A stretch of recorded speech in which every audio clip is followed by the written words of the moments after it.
The proper stance. I remember standing on the third base line watching the game. I had an unobstructed view. Mantle was up, batting lefty. He cocked his bat, awaiting the pitch, then squared to bunt, but pulled the bat back when the pitch came and hopped backwards. The ump, who was also the pitcher, sometimes you have to trust people, called the pitch a strike, then reversed himself and called it a ball. Then he nixed the call. We all looked around, catching eyes, shaking our heads. Nobody knew what it was, because he didn't know himself.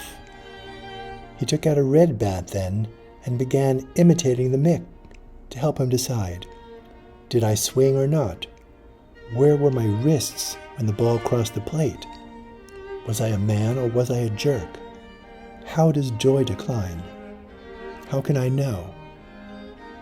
He kept crouching in the bunting position, then pulling the bat back and hopping away, straight up, moving all over the infield, like a pronking kid.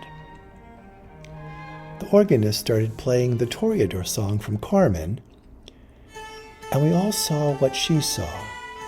The ump seemed to be a bullfighter, fighting an imaginary bull with a red bat like a red cape draped over his arm. We all started clapping along. Bop, bop, bop, bop, bop, bop, bop.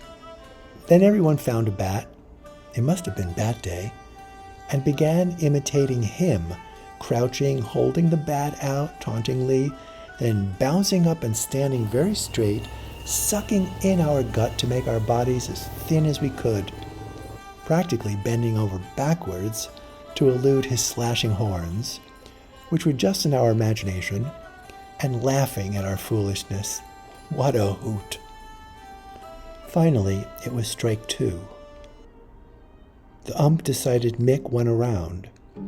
After settling that, he was ready to be the pitcher, but first, plainly exasperated, looked down from the mound and issued a warning Mick had better improve his batting stance, or else, which sent a ripple of laughter through the stadium because of the irony. He was giving advice to the guy he was about to strike out. Mick nodded, acknowledging the gesture like the true sportsman he was, and cocked his bat, awaiting the pitch. But then a fan darted onto the field and attempted to show Mick a proper batting stance. Mick recoiled and barked, "You knew how to stand. Go away. Come back after you got 2,000 hits, then tell me how to stand."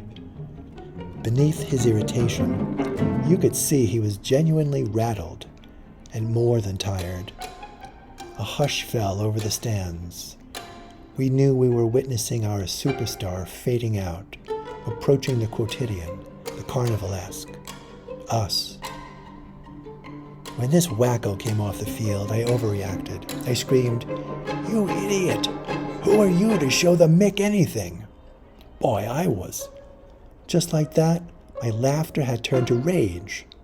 How? I anticipated an argument, and I was ready to give him what for.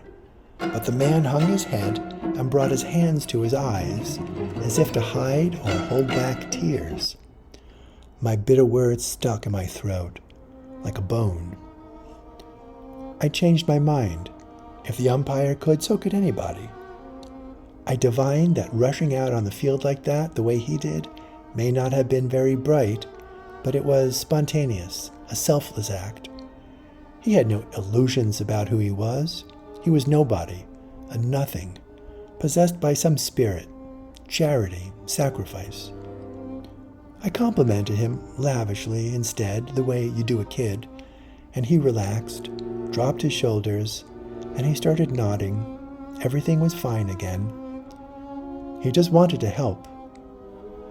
I grinned and playfully socked him on the arm, then looked away, smothering a laugh, thinking, showing a batting stance to the Mick? That's one for the books.